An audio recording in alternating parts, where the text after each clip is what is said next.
Ciao ragazzi, qui Paolo Justice, benvenuti in questo nuovo video. Come ho già annunciato sulla nostra pagina Facebook, avrei pubblicato a giorni un video sul Magnet. Sempre in riferimento a quel mio post su Facebook, Pierre H. Bailot, da buon fisico, mi ha fatto presente che la maggior parte dei materiali naturali che hanno proprietà magnetica sono presenti in forma rocciosa.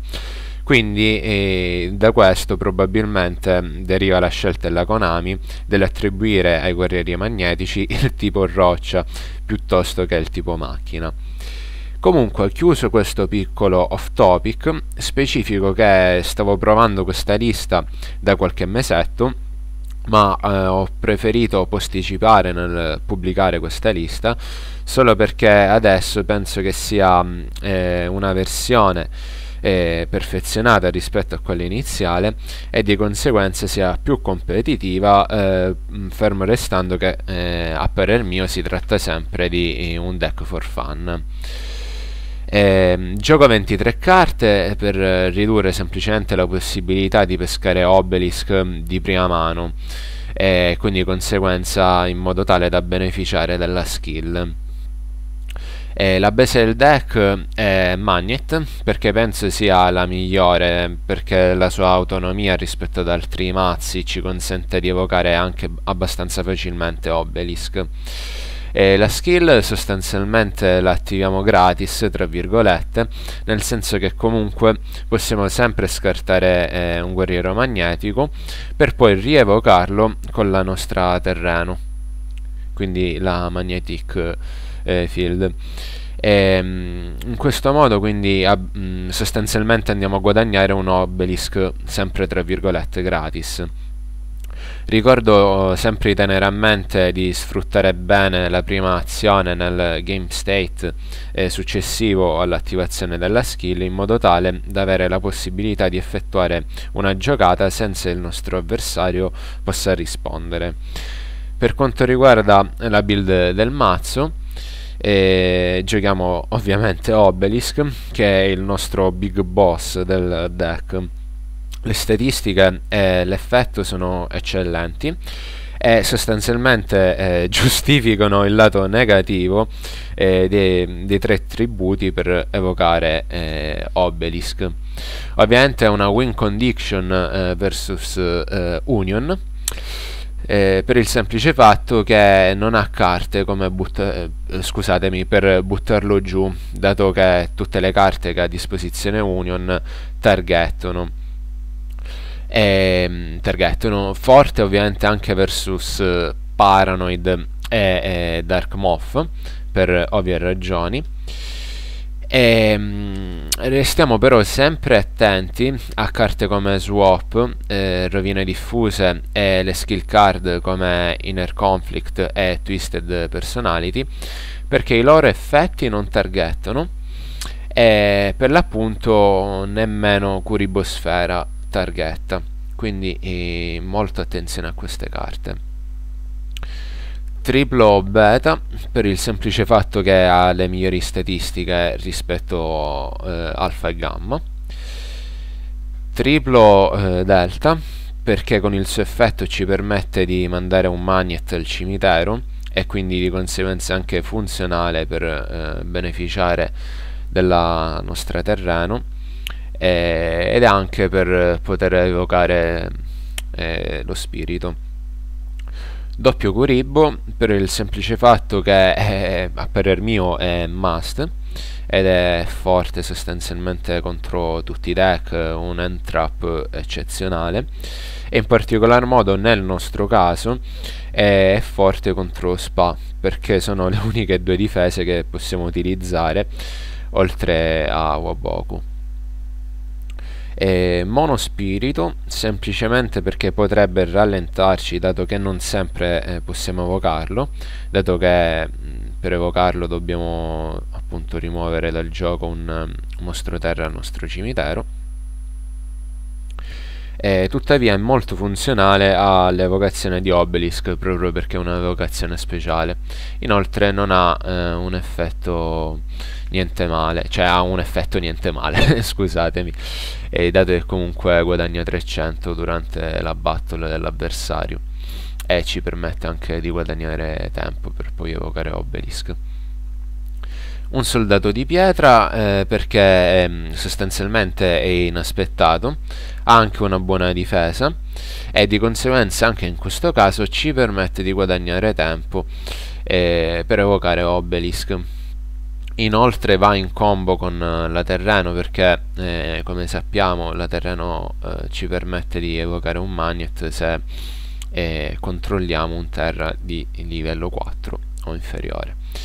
Inoltre se combattiamo con un mostro possiamo sempre rimbalzarlo grazie alla nostra terreno, quindi interessante questa interazione con questa carta molto tipica in questo metagame. Triplo terreno ovviamente per ovvie ragioni, tripla offerings perché semplicemente per spaccare i mostri grossi, dato che noi giochiamo con mostri piccolini. E inoltre sono forti contro Zoma perché ci metterebbe in grosse difficoltà se abbiamo Obelisk sul terreno, e a maggior ragione perché non utilizziamo di main carte come Dust Tornado, Breaker eccetera eccetera e carte simili. Quindi purtroppo tutte queste sostanzialmente queste funzioni Book, nonostante sia una carta splendida, non ce lo consente di farlo. Quindi per questi motivi ho preferito inserire offerings rispetto a Book. Mono Santuario del Demone per accelerare l'evocazione di Obelisk, inoltre ci può essere utile per guadagnare tempo, dato che il nostro avversario subirà il danno da combattimento al posto nostro, scusate, oggi sono un pochino dislessico. Quindi ricorda anche che il token da regola non può essere coperto, quindi carte come Book of Moon non possono essere attivate contro il nostro token generato dal Santuario del Demone. E andiamo al reparto trappole. Triplo Swamp perché è utile per evocare Obelisk e anche per beneficiare dell'effetto della terreno, perché ovviamente andremo a dichiarare terra e roccia. Inoltre possiamo sempre incatenarlo a carte come Swap per evitare appunto che Obelisk ci venga rubato, dato che Swap non targetta. Possiamo sempre passare il controllo di Swamp Mirror al nostro avversario. Poi per quanto riguarda la Mono Waboku perché è incatenabile a tutto ed il suo timing ci permette di eludere anche il raggio notturno, quindi non attivandolo in risposta adesso. Inoltre possiamo attivarla anche prima della main phase, in modo tale da non farcela distruggere da Nightbeam e quindi evitare anche gli OTK. E infine permette ai nostri mostri di non essere distrutti in battaglia e anche quindi di beneficiare dell'effetto della nostra terreno, perché comunque in ogni caso i nostri mostri andranno a combattere, quindi in ogni caso anche se non subiamo danno l'effetto della terreno si attiva in ogni caso.